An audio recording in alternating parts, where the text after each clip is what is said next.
Shalom pemirsa, selamat malam. Bertemu kembali di channel Majelis Daerah YPP Batu di Sumatera bagian Selatan dan Sekolah Tinggi Teologi Ebenezer di program kami Miracle. Malam hari ini narasumber saya dari Kota Palembang, Bapak Alfian Hendra Wijaya. Beliau merupakan aktivis dari City Blessing di Palembang dan saya sangat berterima kasih sekali. Saya sangat percaya bahwa pertemuan ini adalah pimpinan Tuhan dan tentunya konsentrasi kami adalah berbicara mengenai kebaikan Tuhan. Shalom Pak Alfian. Shalom juga Pak Marlon, selamat malam. Apa kabar ini? Luar biasa Pak, luar biasa sekali Pak. Gimana kabarnya Pak Marlon juga? Baik sekali kami di Tanjung Enim. Terima kasih Pak Alfian sudah memberikan kesempatan waktu di tengah kesibukan Bapak untuk berbincang-bincang pada malam hari ini. Pak Alfian, sebelum kita bercerita banyak tentang kebaikan-kebaikan Tuhan dalam perjalanan hidup Bapak, bolehkah mengenal siapa seorang Alfian Hendra Wijaya di masa lalu? Oke. Oke, monggo Pak. Perkenalkan sekali lagi Pak Marlon, nama saya Alfian. Kalau dipanggil lengkapnya Alfian Hendra Wijaya. Saya anak ketiga dari 5 bersaudara di dalam keluarga saya yang keturunan etnis Tionghoa. Saya lahir dan dibesarkan di dalam keluarga itu di keluarga Kristen yang gerejanya tradisi Pak ya. Jadi nggak namanya gereja yang diajarin yang sungguh-sungguh gitu. Tidak ada masalah dengan gerejanya, tapi yang tidak mengikuti firman Tuhan dengan sungguh-sungguh dari masa kecil saya. Jadi biarpun papa saya aktivis gerejanya, tapi nilai-nilai kebenaran firman Tuhan itu tidak diajarkan dengan apa dididik dengan cara yang dalam. Kami tidak ada namanya mengenal firman Tuhan itu di hari kehidupan keseharian, tapi cuma tahu firman Tuhan itu di hari Minggu saja. Wow. Dan itu pun cuma sekedar rutinitas ibadah, Pak. Jadinya seperti itu. Pak Alfian, eh, saya ini sedikit. Kan ini merupakan bisa menjadi cerminan sebenarnya cerita ini bagi banyak keluarga. Tentu bagi saya juga. Ada banyak Betul, aktivis, ada banyak keluarga-keluarga yang aktif, tapi sesungguhnya betul. apa namanya kebenaran cerita firman Tuhan itu tidak masuk dalam kehidupan. Sebelum bercerita panjang lebar, kira-kira menurut Bapak apa ya penyebab itu melalui pengalaman hidup Bapak di masa remaja atau anak-anak Bapak dan masa remaja Bapak? Nah, jujur Pak, memang di masa remaja saya itu yang masa-masa yang paling apa namanya nggak mengenakan ya. Karena waktu itu saya aktif di gereja, Hmm. tapi saya tidak menemukan Tuhan. Saya Wow. ikut pelayanan ya di gereja saya, di gereja lokal saya sebagai pelayan juga, pelayan pelayan anak-anak sih maksudnya Ya. melayani di gereja. Tapi ikut doa, ikut apa gitu. Tapi saya nggak menemukan Wow. Tuhan di dalam hidup saya. Karena yang dijalankan cuma aktivitas beribadahnya saja, ritual ibadahnya saja, tapi tanpa pengenalan akan Tuhan yang benar, Itu dia. Pak Marlon. Ini persoalan Iya, seperti persoalan itu, Pak. persoalan yang sangat banyak sekali dalam kehidupan orang Kristen, Pak Alfian. Dan ini memang benar-benar Iya, hal tidak betul sekali. eh, kalau menurut Bapak nih, kira-kira penyebabnya sebelum nanti lanjut cerita kehidupan Bapak ya, eh, kira-kira Iya, apalah penyebabnya? Apakah waktu itu oh, Bapak tidak mampu menerima pengajaran di gereja, tidak mengerti firman Tuhan di gereja, atau apa ya menurut Bapak? kalau menurut saya pribadi satu, Pak, yang jelas eh, kurang figur Bapak di dalam kehidupan saya. Wow. Kurang adanya figur Bapak. Karena papa saya nggak mengajarkan banyak nilai. Oh, Papa saya memang pekerja keras. Beliau sibuk bekerja untuk menghidupin kami ya, berlima. ya. Jadi ibu saya juga ibu rumah tangga. Papa saya karyawan swasta kebenaran. Jadi orang tua saya sering jarang ada di rumah. Kalau dari pagi sampai sore bahkan malam pun masih masih bekerja dan tapi beliau juga aktif di kegiatan rohani. Anak-anaknya nggak diajarin, Pak. Itu dia. Itu yang pertama. Yang kedua, pengajaran gereja dulu ya, waktu saya masih kecil sampai dengan remaja, saya lahir tahun 1976, Pak. Jadi sekarang saya udah usia 45 tahun, Ya, hampir 46 bahkan, ya. gitu ya. Eh, Pengajaran gerejanya tuh kurang kurang apa masuk ke dalam kehidupan kita sehari-hari, cuma dari atas mimbar. Lantas bagaimana kehidupan Bapak? Bapak katakan tadi di usia remaja itu ada sisi-sisi gelap lah ya kita katakan, uh, Ya, lembar-lembar yang mungkin kita buka sekarang ini akibat dari semuanya itu supaya menjadi cerminan bagi keluarga-keluarga masa kini. yang jelas kalau saya sih Pak untuk keluarga masa kini, apalagi di anak-anak mulai di usia remaja itu kan usia mulai di atas 10 tahun. Kalau saya sekarang ini remaja tuh sudah di atas 10, bukan di atas 12 tahun malah. Eh, kita perlu banyak ngobrol sama anak kita, Pak. Kalau saya pribadi sih, saya bilang di usia remaja saya nggak jarang ngobrol sama bapak saya. Waduh, Jadi saya kelas 1 SMP udah nonton film porno, Pak. oke. Karena ada yang ngajakin kan. Ya, ya. Nah, itu tadi karena firman Tuhan yang nggak kuat di dalam keluarga, kita nggak pernah diajarin, kita nggak pernah dididik, nggak pernah ya dilatih dengan kebenaran firman Tuhan. Jadi ya kita pikir ya sesuatu hal yang kita nggak tahu, namanya anak remaja nonton film begitu kan, zamannya masih video Betamax itu Pak ya, Ya, ya. masih pita Masih gitu fit. kan, masih pita, bukan digital seperti sekarang. Ya diajakin temen nonton, temen datang ke rumah bawa filmnya putar, ya itulah saya bilang anak kecil kalau sudah lihat yang begitu di usia remaja, pikirannya mulai diracunin dengan hal-hal yang najis, hal-hal yang tidak kudus. Itu saya ingat sekali itu kelas 1 SMP saya udah nonton gitu. A1 Kelas istri. 1 SMP. Wow. Saya tinggal di Palembang, Pak. Sekolah di sekolah swasta, Ya. salah satu sekolah sekolah swasta paling favorit di Kota Palembang pada saat itu ya. Wow. Bayangin.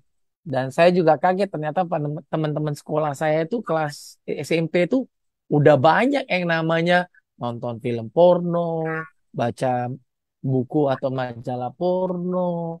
Itu baru kelas 1 SMP. Iya, tahun 90-an loh, Pak. Bayangin, Pak.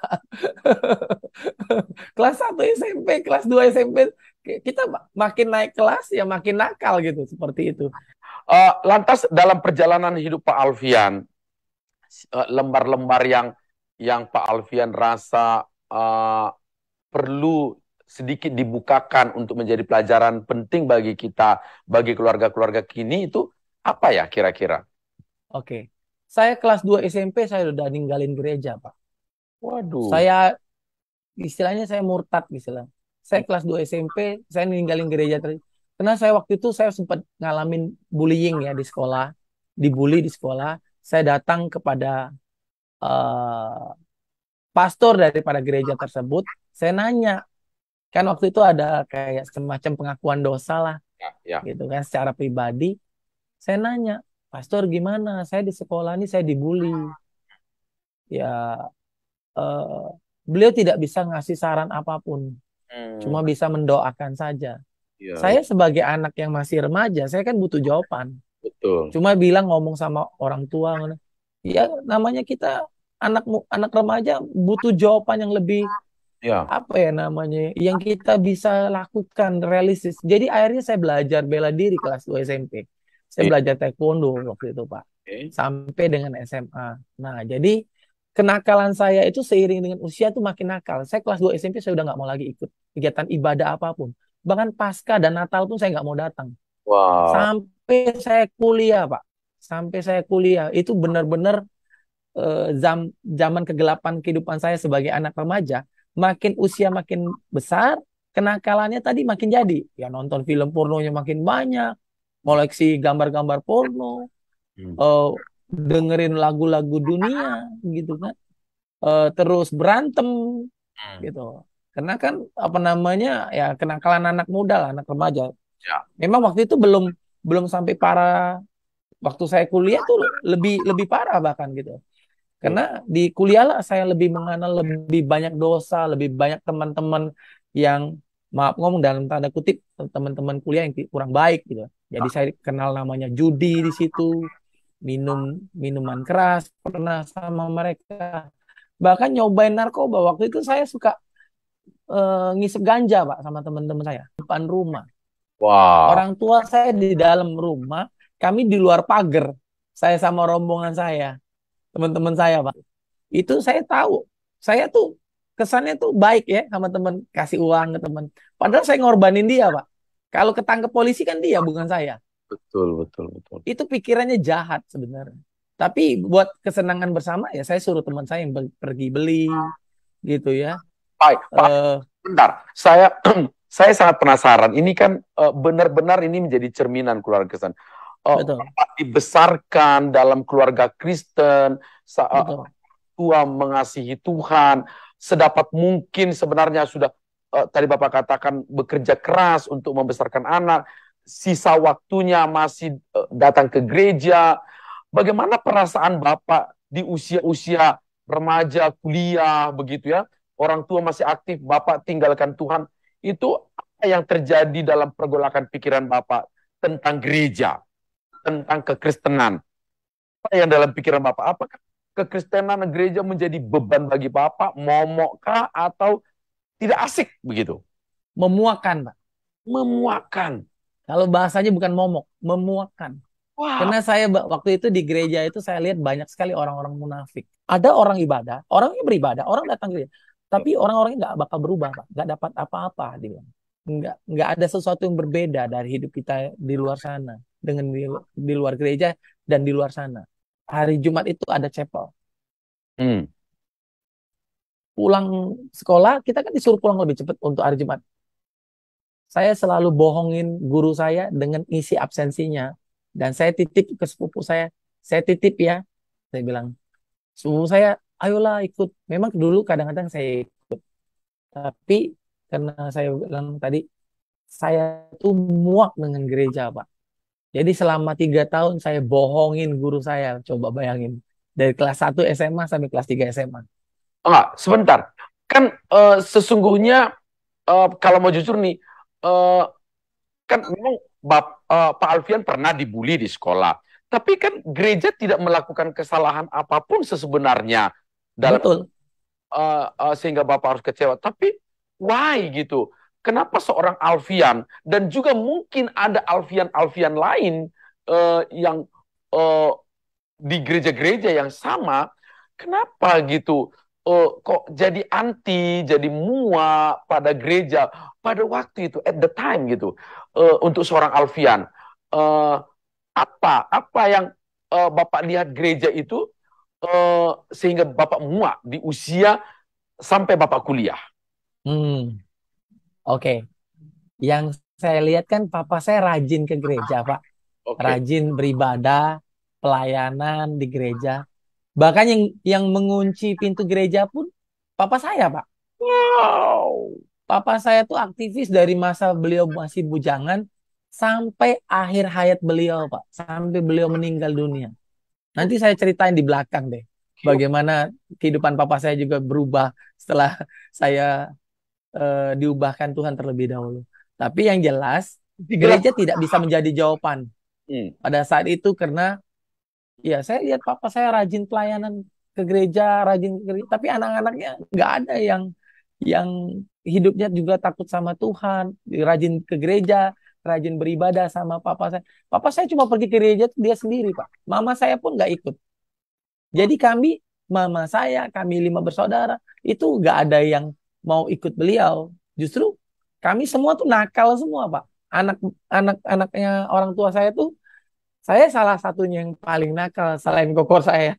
Jadi kami punya kenakalannya masing-masing. Wow. Apakah apakah waktu itu apa namanya? Oke, nanti cerita pertobatan nanti. Kita ini lembar Ya, untuk menjadi pembelajaran bagi boleh. keluarga. Apakah waktu itu tidak Betul.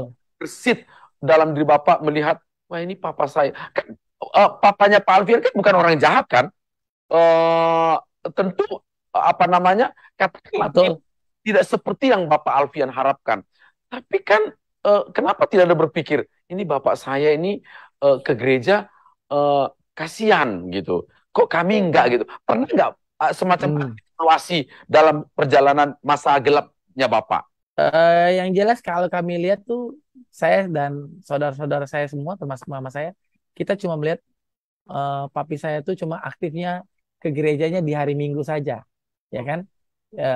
Rajin ke gereja, tapi nggak pernah lihat beliau baca Alkitab, nggak Oke. pernah lihat beliau berdoa di rumah, nggak pernah mengajak kami berdoa di rumah, nggak pernah mengajarkan nilai-nilai kebenaran firman Tuhan tadi di rumah, Pak.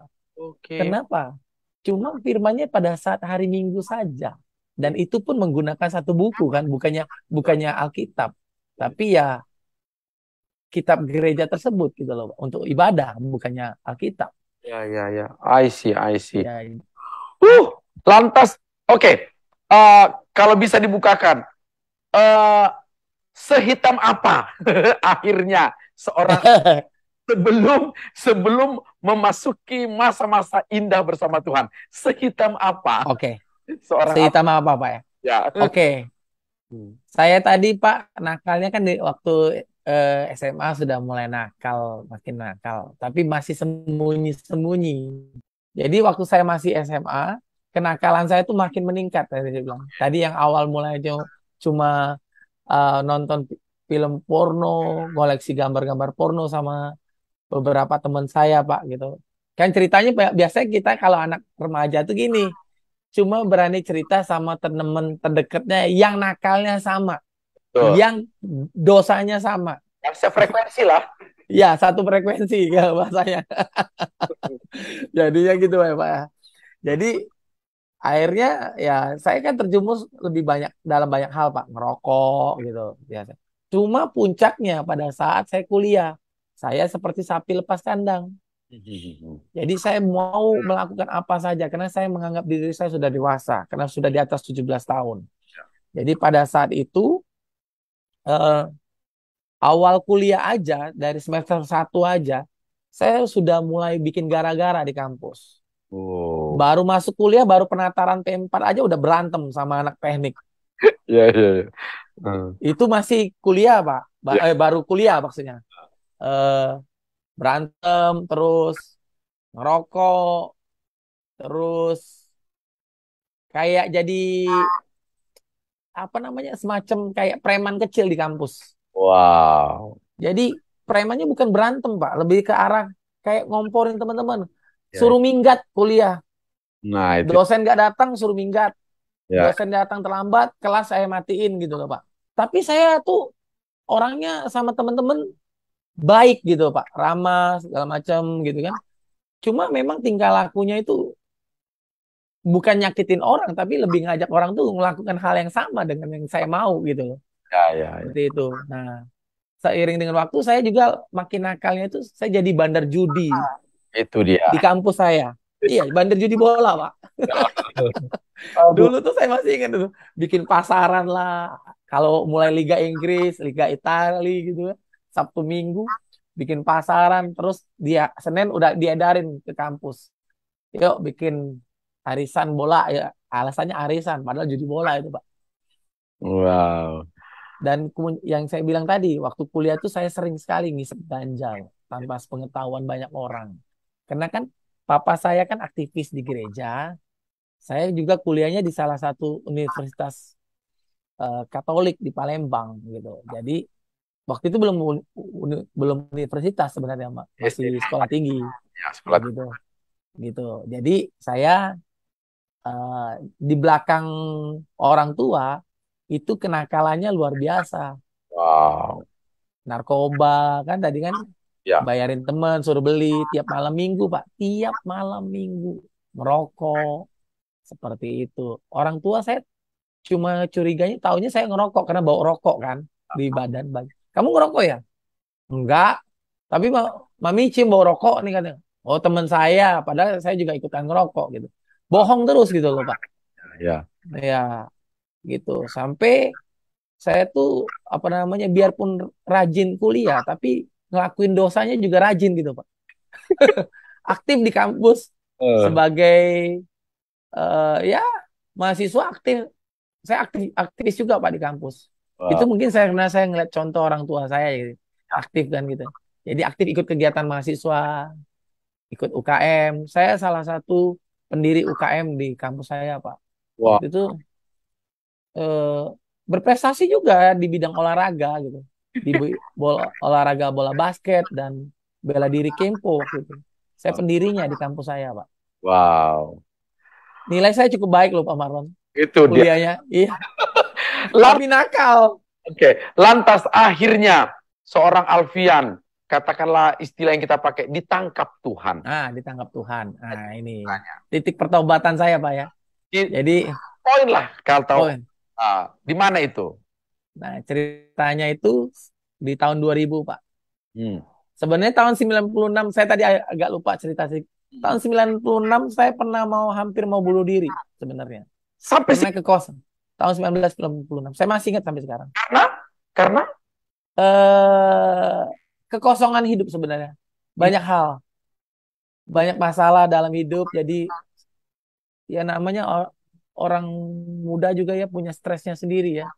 Kenapa saya lahir di keluarga seperti ini? wah, Kenapa eh, hidup saya seperti ini? Ya kan, tapi nggak ada yang beritain firman kan, ya, nggak ada yang datang kan, nggak ada yang ngunjungin.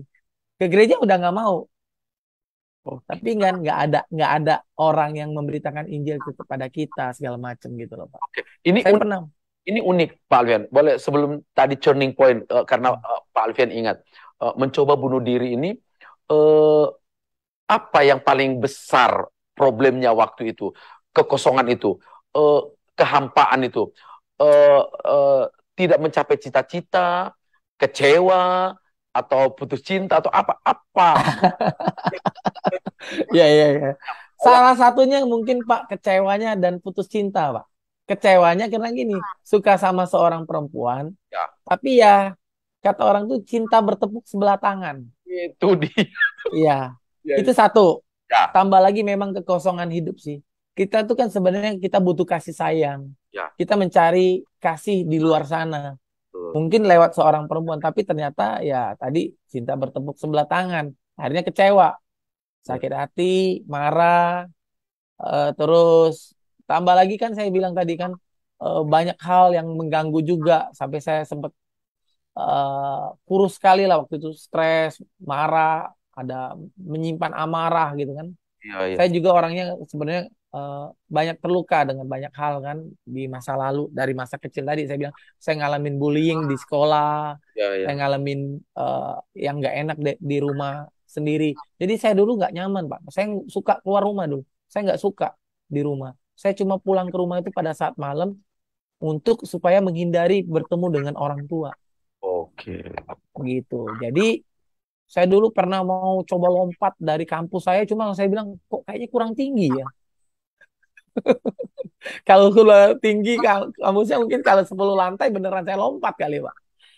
Zaman itu. Kampus saya cuma 3 lantai. Saya bilang nanti kalau lompat ke bawah nggak mati rugi. Saya bilang Iya. mau cari cepat, mau cari jalan yang cepat. Saya dulu pernah mau mau mengiris nadi itu kayaknya matinya lambat. Saya bilang wah rugi ini. Mati kagak nanti masuk rumah sakit iya. Tapi saya pernah Pak, nih saya pernah motong garis tangan saya sendiri. Kalau mungkin nggak tahu kelihatan apa nggak nih. Ini ada bekas luka nih. Ah, Saya ah, pernah motong istilah ngiris tangan saya sendiri dengan pisau. Sampai segitunya ya, Pak. Padahal artinya betapa betapa bahayanya perasaan terluka hampa yang tidak Ya, diselesaikan. betul. Ya. Itu sangat berbahaya sekali, Pak. Jadi saya ngalami yang namanya terluka, sakit hati, kecewa, marah, kepahitan itu luar biasa eh, yang saya alami. Oke. Ya, Dan jadi ini uniknya sebenarnya itu tadi Bapak sesungguhnya ini berakar semuanya dari rumah. betul, Dari rumah yang Bapak tidak dapatkan keteladanan, tidak ada betul, value dalam rumah. betul. Baik, hanya keluar ini nih benar-benar apa ya? Benar-benar menjadi satu pembelajaran begitu ya. Iya, betul, Pak. Betapa pentingnya ikatan kasih dalam rumah. Eh, Betul. Oke, Pak Alfian, kita kembali, turning point, titik balik. Akhirnya seorang Alfian bertemu Tuhan Yesus itu kapan, bagaimana peristiwa dan boleh ceritakan? Oke. Itu saya masih ingat sekali Pak sampai hari ini. Itu di tahun 2000. Ya. Tahun 2000 bulan Juli. Kalau tak nggak salah tanggalnya 18 Juli ya. Hmm. Jadi waktu itu ada datang anak-anak, serombongan anak-anak menjadi di Jakarta.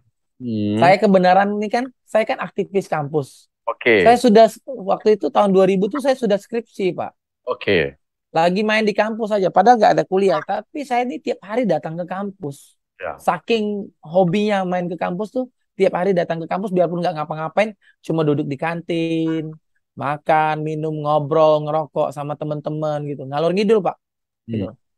Datanglah serombongan anak-anak muda ini dari Jakarta. Ternyata mereka lagi melakukan namanya penjangkauan kampus. Oke. Jadi mereka melakukan kampus ministry pada zaman itu. Nah, Oke. ini anak-anak dari gerejanya Pastor Jeffrey Oke. gitu. Dari Jakarta. Dari Jakarta. Mereka sedang mission trip, tapi penjangkauannya ke kampus-kampus Oke. Oke. di Palembang Oke. gitu. Nah, disitulah mereka datang dan nyamperin saya. Hmm. Mereka ada temen terus nanyain ke teman saya yang lain, itu siapa? Hmm. Oh, rupanya disebut sama teman saya tuh itu Alfian, itu salah satu anak yang sudah senior. Tapi ya ini gini-gini mungkin dapat ceritanya begitu dari mereka. Hmm. Ya kan dari teman saya tuh. Ya mereka deketin. Boleh kenalan dong katanya. Ngajak kenalan. Nah, saya tuh orangnya seneng kalau punya teman dari luar kota. Oke. Oke. Ya. Nah, jadi saya sengaja ngajakin ngobrol mereka, biarpun saya masih merokok segala macam tuh kan gitu kan, biarin aja lah. Saya dulu memang sengaja Pak tampil badung di Ya. depan mereka tuh biarin aja. Apalagi pas saya tahu mereka, oh anak gereja ini, oh ya udah, saya biarin aja, saya tampil apa adanya gitu kan, rokok lah, gaya ngomong saya gimana. Tapi mereka tetap baik sama saya gitu loh Pak, ngajak ngobrol, kenalan segala macam. Akhirnya pada hari itu eh, siang saya ketemu sampai sore, terus mereka ngomong, Vian, nanti malam kami mau ngajak kamu makan, kita ketemuan yuk katanya. Ya udah, saya pulang ke rumah dulu, pulang ke rumah, terus malamnya saya datang lagi ketemu sama mereka, pergi makan bareng-bareng dengan mereka. Nah, yang saya masih ingat sekali, mereka cuma bilang, Tuhan Yesus tuh sayang sama kamu, Tuhan Yesus tuh baik. Wow. Ini bukan suatu kebetulan, ini semua rencana Tuhan. Sambil jalan, sambil ngobrol gitu Pak. Akhirnya saya diajak ke hotel mereka, tempat mereka nginep. Terus ya mereka beritain firman ke saya. Hmm. Itu masa-masa kelam saya sebenarnya tahun 2000. Karena saya kan sudah skripsi. Saya Ya. masih belum tahu tujuan hidup saya apa Pak. Betul. Ya. Karena kan kita nggak hidup tanpa Tuhan. Kita hidup di luar Tuhan. Jadi nggak punya tujuan hidup. Jadi ya hidup itu yang nge-flow aja. Yang penting saya lulus kuliah nanti, setelah lulus baru saya cari kerja. Pikiran saya cuma begitu. Cuma di dalam benak pikiran saya yang lain adalah, kenapa sih hidup saya begini amat? Kenapa sih hidup saya susah? Kenapa hidup saya begini? Apa namanya? Banyak hal-hal yang sulit. Jarang, hampir nggak pernah mengalami hal-hal yang baik. Oke. Sama seperti itu. Jadi malam hari itu mereka beritain firman Tuhan kepada saya di kamar hotel mereka, tempat mereka nginep. Nah, saya masih ingat jam 9 malam di Wah. kamar hotel mereka, saya menerima Tuhan Yesus sebagai Tuhan dan Juru Selamat pribadi saya, Pak. Apa yang paling membuat Bapak langsung terbuka gitu? Seorang Alfian di masa itu, what gitu? Yang selama ini begitu keras, yang sudah muak dengan gereja, tiba-tiba kok mau gitu. Sebelum kita katakan pasti Roh Kudus berbicara begitu, tapi Betul.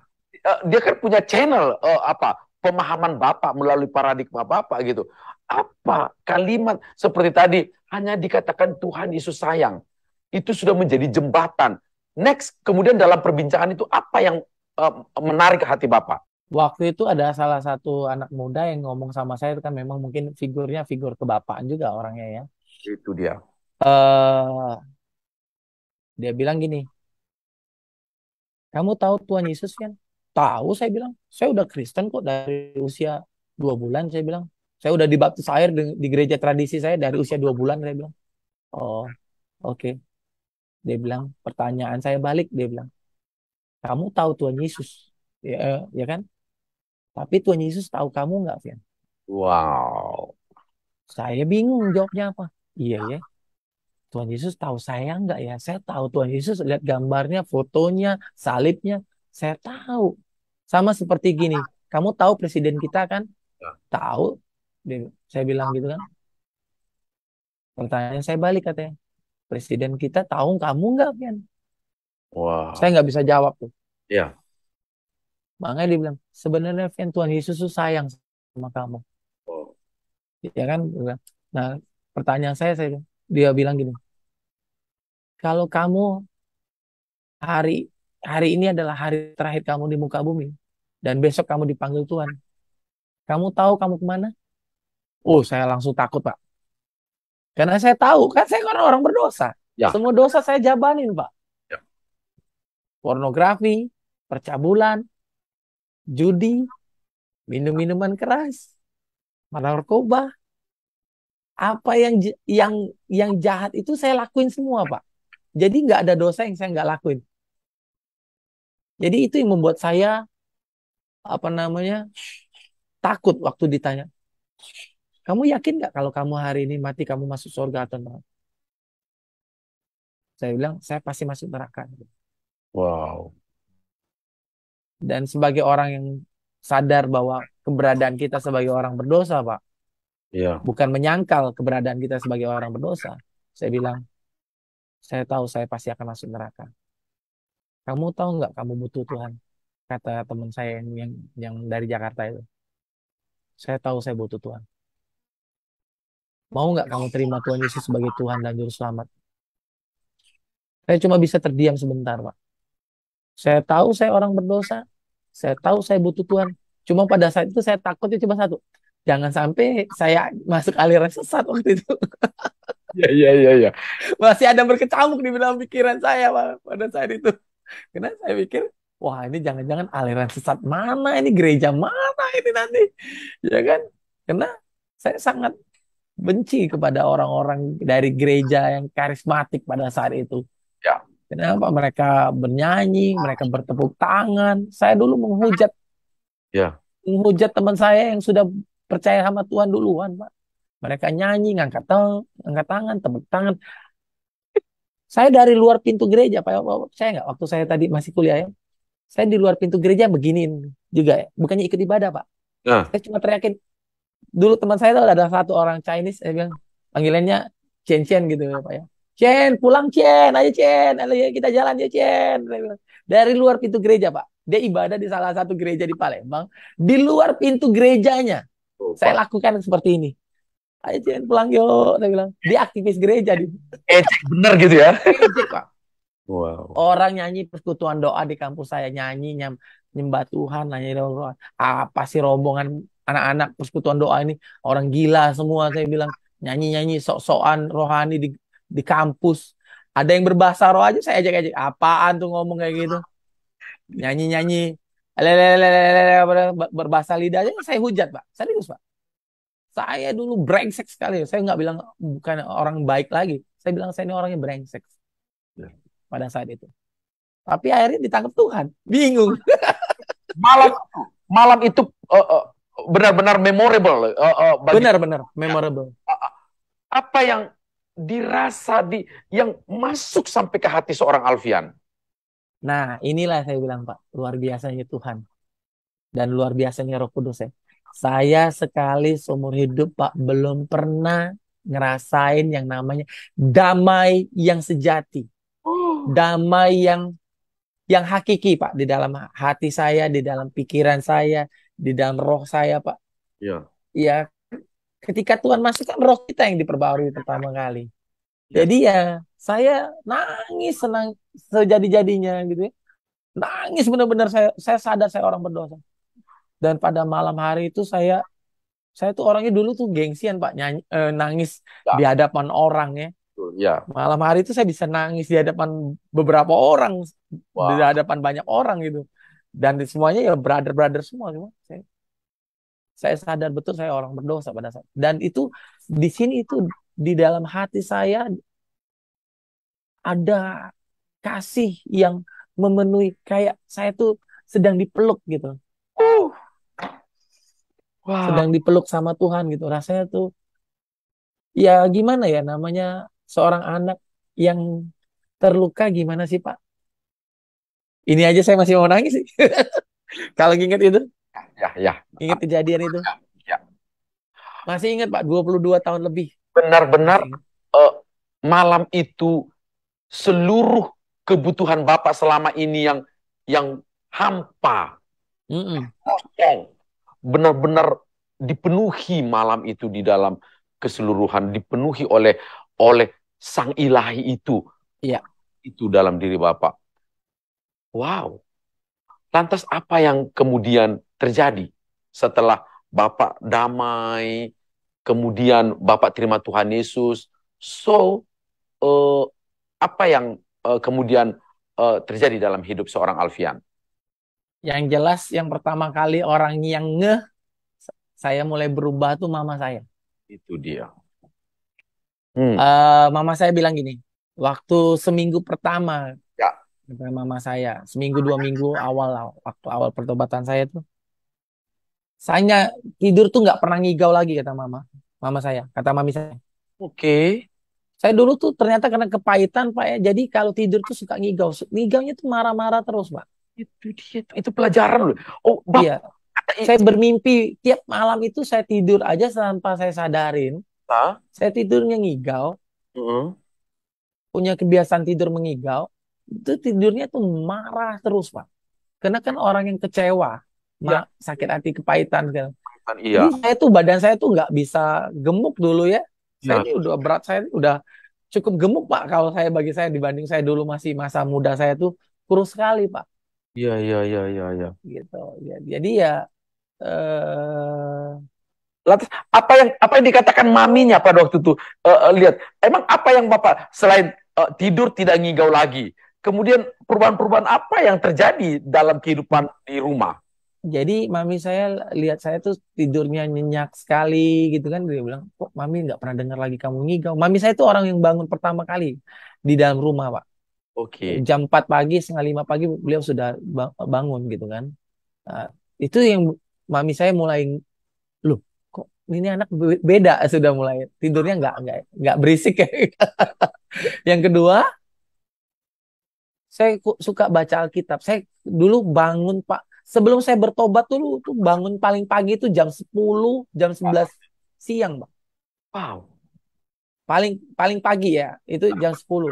Itu pun eh, nggak mandi, nggak sikat gigi, langsung makan, langsung nonton TV.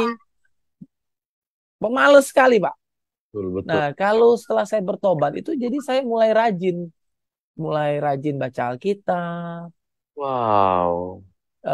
Saya benar-benar merasakan kelaparan secara rohani yang luar biasa pada saat itu. Ah, ya. Serius.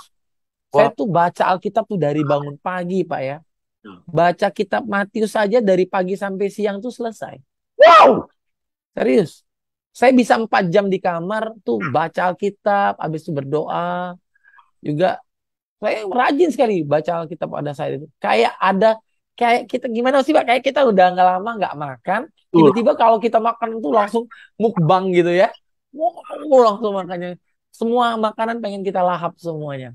Ah, Itu yang kelaparan rohani yang luar biasa. Makanya waktu saya ngerasain kasih yang mula-mula rasanya tuh cinta sama Tuhan tuh, wih, baca satu pasal tuh kurang, dua pasal kurang, tiga pasal kurang. Hajar terus. Saya baca satu satu kitab itu 1 hari habis, Pak. amazing. Injil Yohanes tuh hari yang saya ingat pertama kali itu saya disuruh baca Injil Yohanes kan. Karena diajarin itu seperti itu. Bacanya Injil Yohanes dulu. 1 hari selesai. Benar-benar amazing. Benar-benar ini yang dinamakan dengan cinta mula-mula pada Tuhan. Iya. Jadi 4 kitab Injil itu 4 hari beres. Ya, ya. Matius, Markus, Lukas, Yohanes itu beres dalam 4 hari. Uh. Setelah itu, apa yang terjadi dengan hidup keluarga Pak Alfian dengan Oke. dengan orang tua? Nah, ini kan Saya disuruh waktu habis bertobat tuh ditantang sama teman saya yang dari Jakarta juga, yang tapi rombongan yang lain. Ya. Pian, kamu minta maaf sama orang tua. Wow, Saya nggak mau tuh sempet awalnya. Karena wow. saya di keluarga orang Chinese, Tionghoa, itu jarang diajari minta maaf sama orang tua. Hampir nggak pernah malah. Jadi saya putuskan untuk minta maaf sama mami saya. Saya duduk di duduk di lantai, mami saya duduk di kursi, saya minta maaf. Mam, saya minta maaf, saya bilang. Selama ini saya sudah banyak salah, banyak dosa. Kaku sekali waktu saat itu ngomong. Karena nggak pernah minta maaf kan, seumur hidup. Ya, ya, ya. Usia saya 24 tahun waktu itu. Hampir 24, kalau nggak salah. Jadi saya minta maaf. Ya, kata mami saya cuma bilang gini, mulai besok kami minta kamu bangun pagi. Paling lambat jam 7. Ya. Kata mami, kamu nggak ngapa-ngapain aja, yang penting kamu bangun pagi. Mami sudah sedang. Ya udah, saya ikutin aja. Saya minta maaf sama orang tua saya. Mami saya sampai nangis, Pak. Mami saya cuma bilang gini, Vian, kamu nggak minta maaf pun, Mami maafin setiap kesalahan kamu, setiap Ya. dosa dan pelanggaran kamu. Yang jelas, kata Mami, kasih saya satu peribahasa lama, peribahasa Indonesia. Kasih anak itu sepanjang galah, Alfian. Tapi kasih orang tua kepada anak itu sepanjang jalan, dia bilang. Jadi nggak terukur maksudnya gitu loh, Pak. Kalau kasih anak sepanjang galah itu kan bisa terukur kepada orang tua. Jadi saya merasa itu masih ingat sekali, saya 22 tahun. Itu momen-momen yang memorable tadi, yang kayak Bapak bilang tadi gitu. Jadi saya masih ingat sekali omongan mama saya sampai hari ini. Jadi saya mulai lakukan yang namanya bangun pagi. Biarpun nggak mudah buat saya. Betul, Itu betul. dibangun mama saya dengan berbagai macam cara untuk saya bangun pagi. Biar masih marah kan. Ya, Mami ini bangunin saya pagi-pagi. Lah katanya mau berubah. ya. Janjinya mau berubah. Ya udah bangun pagi. Cuma saya tuh rupanya disuruh mama saya tuh melakukan banyak hal. Mama saya tuh punya akal, punya banyak taktik untuk bikin saya jadi rajin. Disuruh rendam pakaian lah yang mau dicuci, suruh cuci piring lah, suruh nyapu lah, suruh ngepel lah, suruh bersihin kamar mandi lah, suruh bersihin Itu suruh ke warung lah. Itu perubahan hidup saya, Pak. sebelumnya itu tidak pernah dilakukan. Tidak pernah. Bisa berubah. Wow. So, Saya dulu pemalas sekali, Pak. Tanya mama saya. Mama saya masih hidup kok. Jadi saksi hidupnya masih ada. Jadi eh jadi kalau saya bilang itu hal yang luar biasa. Akhirnya saya lakukan sampai saya lulus kuliah, Pak. wow. Saya sarjana pertama dari gereja kita, Pak. Wow. Lulus pertama. Karena saya kan waktu itu Pastor Jeffrey sedang merintis jemaat. Ya. Tahun berikutnya saya sudah lulus jadi sarjana. Next, dengan Papa, gimana ceritanya? Ya, saya kan sebenarnya secara hati Bapak kan terluka ya, Pak ya. Secara fakta ya, gitu. Saya nggak langsung bisa ngampunin Papa saya memang, tapi disuruh berdamai sama orang tua, sama yang orang yang pernah Ya. menjadi mentor saya gitu kan. Teman-teman saya yang dari Jakarta tadi kan bergantian mereka mementor saya bagian firman Tuhan. Minta maaf sama papi itu suatu hal yang Ya. kayaknya nggak dulu deh, Ya. gitu kan. Nggak banget lah, Ya. gitu kan. Saya ngobrol 10 menit sama papa saya itu bisa berantem, Pak. Uh. Ada hal di mana yang saya belum cerita tadi di awal sebenarnya. Saya sempat pukul papa saya, Pak. Bukan papa saya mukul saya lagi. Kalau dulu SMA saya pernah ditempeleng sama papa saya, digampar gitu, sampai kuping saya berdenging. Itu salah saya sebenarnya. Namanya orang tua kan kesel, marah, digampar lah kayaknya. Dan saya dendam sama papa saya, Pak. Iya, itu momen yang jadi saya tuh kepahitan luar biasa. Tapi waktu saya kuliah, tanpa saya sebenarnya mukulnya nggak sengaja sih. Memang salah saya tadi, ada kenakalan saya tuh gini, Pak. Ke kantor papa saya kan papa saya kerja di apotek. Saya Hmm. dari kampus, telepon di kantor papa saya kan digembok, dikunci. Hmm. Sampingnya ada celah. Biar saya bisa nelpon, saya pakai mistar besi gitu. Saya Ya. pencet nomornya. Saya nelpon. Dilaporin sama anak buah papi saya ke papi saya. Jadi pada saat papi saya pulang kerja, marahlah beliau gitu kan. Kamu ini nggak menghargain papi di depan anak buah papi, kamu malah menggunakan telepon kantor gitu untuk kepentingan pribadi. Dulu kan saya tuh orangnya bodoh amat lah gitu. Saya ngerasa saya bisa lakuin, saya lakuin aja semua hal yang salah. Ditarik papi saya ditarik, saya kan membelakangin orang tua saya, bapak papi saya tadi, langsung saya kan karena saya pernah belajar bela diri Pak. Ya. Tanpa sengaja saya balik badan, saya langsung pecah pelipis papi saya. Kacamatanya pecah, sobek. Oh Wah, itu rasanya rasa rasa bersalah yang luar biasa, tapi saya nggak mau minta maaf juga, tapi tetap disimpan. Tapi disimpan itu dia. So, gitu. setelah akhirnya bertobat, Saya yang orang yang mungkin tiada hentinya untuk mendoakan keluarga, Pak. Saya sering nangis buat keluarga. Eh, 1 tahun kemudian saya berdoa untuk keluarga. Tuhan, tambahkan adik-adik saya dulu yang terima Tuhan Yesus, gitu.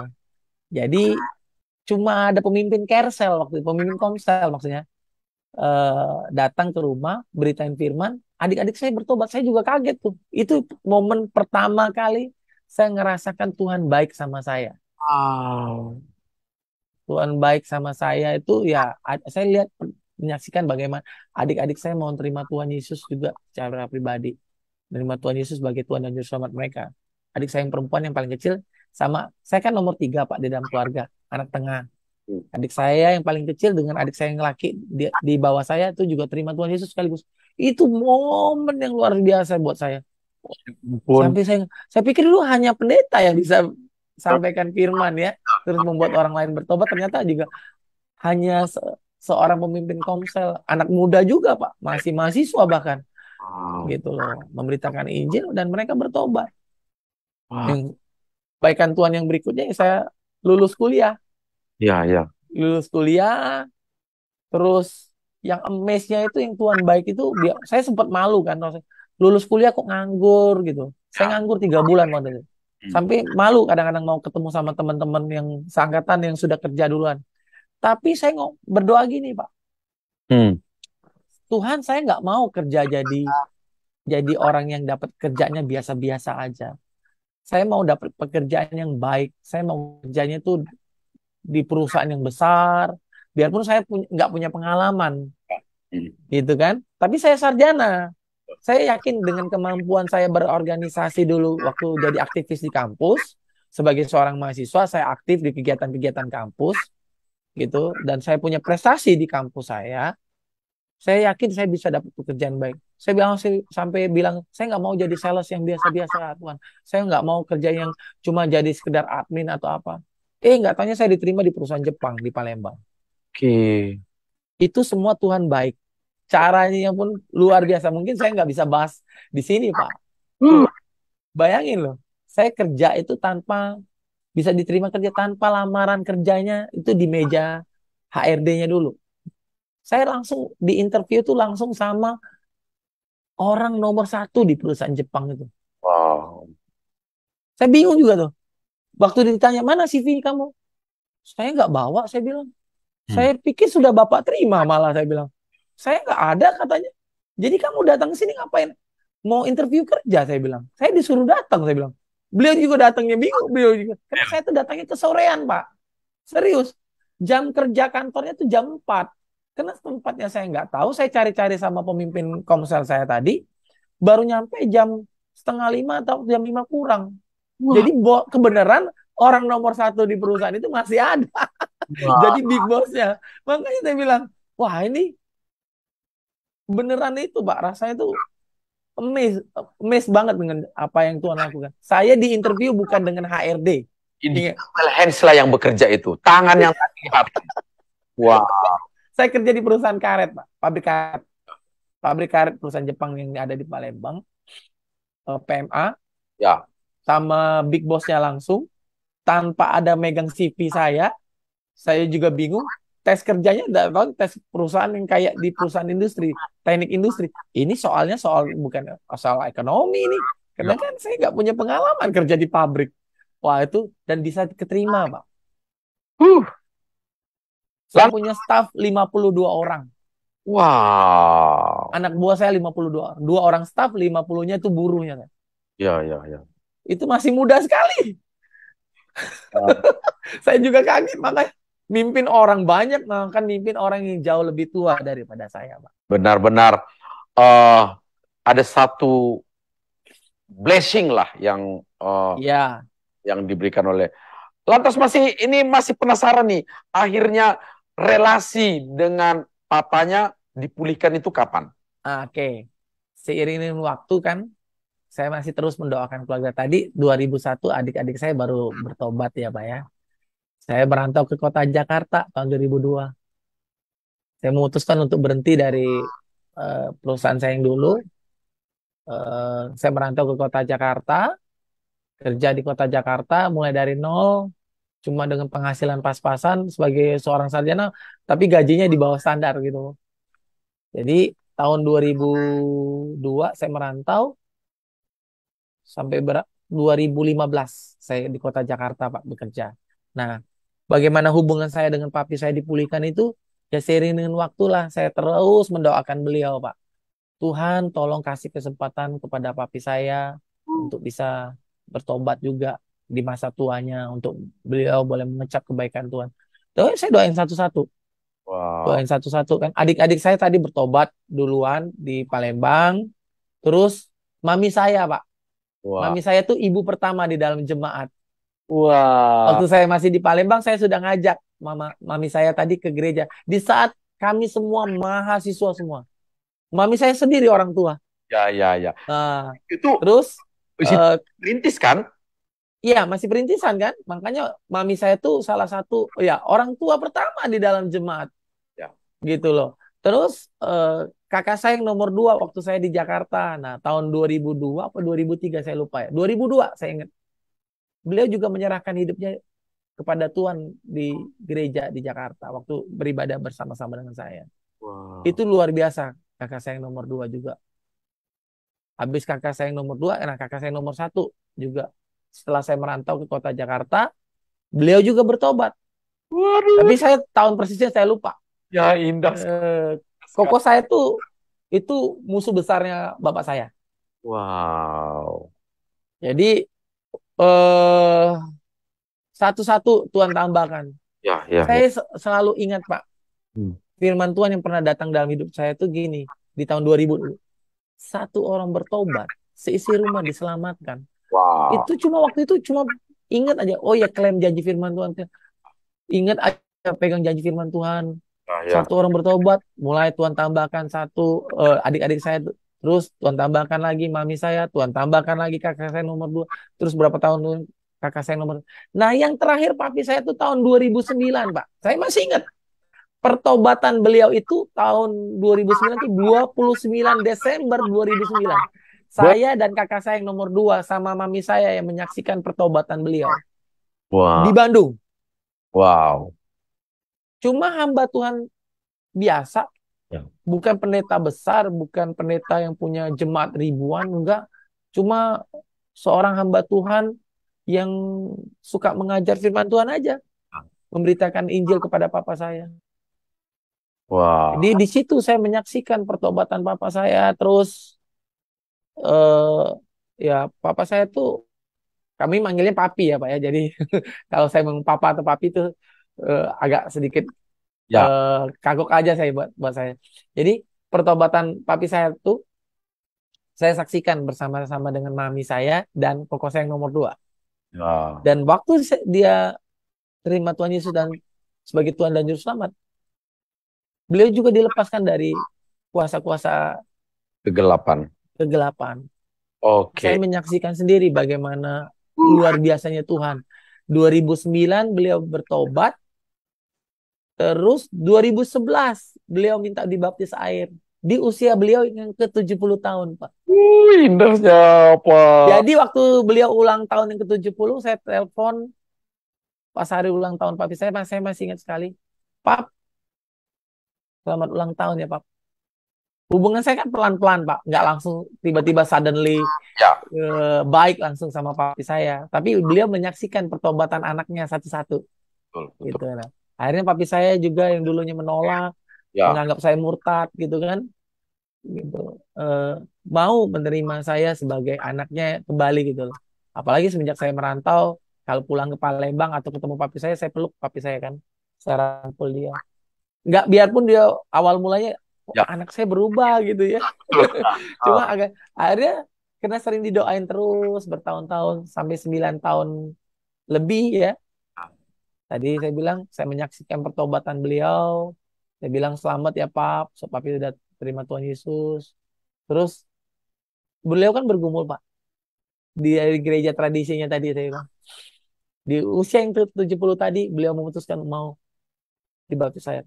Itu hari ulang tahunnya dia ngomong, "Vian, papi mau dibaptis air." "Serius Pak?" saya bilang.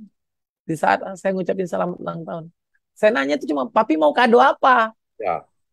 Nah, dia minta kadonya itu. Wah. "Papi mau dibaptis air, Pian." Sama Pastor Marganti Sihite, dia bilang. Which is, itu beliau adalah gembala saya waktu saya berjemaat di Jakarta. Jadi Wah. beliau terbang dari Palembang ke Jakarta. Cuma untuk dibaptis air, Pak. Wow. 31 Oktober 2011. Reformasi. 70 tahun. Saya masih ada kali fotonya ya. Saya Wah. ternyata cuma punya satu foto berdua sama papi saya itu Pak rupanya. Waduh. Seumur hidup saya. Saya Seumur, nggak, Pak. Wow. Hah? Umur berfoto itulah berdua di saat setelah relasi dipulihkan. Iya, Oh, indah sekali, Pak. Indah sekali, Pak Jen. Pak Alfian. gitu. Itu eh, Pak Alfian, saya tadi lihat Bapak peluk, kemudian itu segitunya Tuhan mengubah relasi itu, Pak. Iya, Luar biasa. Dari yang terluka, dari yang benar-benar sebenarnya ada amarah, meskipun tidak selalu ditunjukkan, tapi terselubung di dalam hati, semua diselesaikan. betul. Pak Alfian, pada waktu papinya akhirnya diselam, bagaimana? Dan seolah itulah eh, orang terakhir yang bertobat dari Iya, kematian Bapak. Apa Bapak waktu itu? kayak mimpi loh Pak. Beneran kayak mimpi. Kayak sesuatu yang mimpi yang kayak kita tidur, Ya, kita bangun, mimpi itu jadi kenyataan gitu loh. Mimpi yang jadi kenyataan gitu.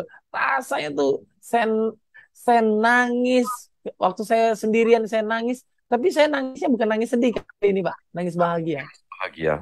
Sebentar Pak, saya ambilin fotonya kali. Coba saya ambil handphone saya dulu. Ya, ya, ya, ya. Rupanya saya cuma ada suatu foto Ya, yang paling precious buat buat saya tuh ya foto saya sama papi saya tuh yang itu tadi Pak. yang setelah dibaptis. Hmm, Wow. bentar Pak ya, kalau saya lihat dulu. Saya ini kan baru ganti handphone. Nah, ini langsung terbuka. Ya. Wow. Inilah oh, Bapak ingat benar-benar ada foto kenangan bersama dengan papi. Wow. Iya, Oke. Luar ini biasa. di rumah gembala saya. Kebenaran di rumahnya ada kolam renang, Pak. Ya, Kolam renang pribadi. ya, ya. Oke. Wow. Luar biasa. Eh, saya jika juga di tempat itu benar-benar amazing. Iya, amazing banget, Pak. Rasanya tuh orang yang paling keras di dalam keluarga yang dulu pernah ngomong sama saya gini, "Kalau pendeta kamu datang, papi usir dari rumah."